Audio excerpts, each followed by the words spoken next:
For example, நம்ம ஏதாவது ஒரு புது வண்டி வாங்கினா கோயிலுக்கு போய் பூஜை பண்ணிட்டு இந்த எலுமிச்சி பழத்து மேல ஏத்துவோம். எதுக்கு? மாஸ்டர், எங்க வீட்ல தாத்தா பாட்டி சொன்னாங்க மாஸ்டர். மாஸ்டர், கோயில இருந்து எலுமிச்சை பழத்தை வாங்கிட்டு வந்து வண்டி டயர்ல வச்சு ஏத்துனா வண்டி செம்மையா போகணும்னு சொல்லுவாங்க மாஸ்டர். இதெல்லாம் காலங்காலமா இருக்கிற பழக்கம் தானே மாஸ்டர். இதுல என்ன இருக்கு? இருக்கு.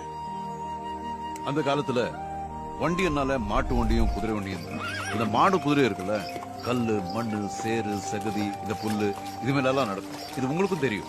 அதனால அதனுடைய பாதத்து நடுவுல புண்ணாகும். அந்த புண்ணு மேல சேறு சகதி படப்பட இன்ஃபெக்ஷன் ஆகி புழு பூத்துரும். புழு பூத்துச்சுன்னா வண்டி ஓடாது. சோ வண்டி நல்லா ஓடணுங்கிறதுக்காக மாட்டையும் குதிரையும் இந்த எலுமிச்சி பழத்தை மிதிக்க வைப்பாங்க. இந்த பழத்துல இருக்கிற சிட்ரிக் ஆசிட் அந்த புண்ணுல இருக்கிற பாக்டீரியாவை கொன்னுடும். நம்ம பெரியவங்க ஜெனரலா வண்டியை எலுமிச்சி பழத்து மேல ஏத்துன்னு சொல்லிட்டு போயிட்டாங்க. நாம என்ன பண்ணிட்டு இருக்கோம்?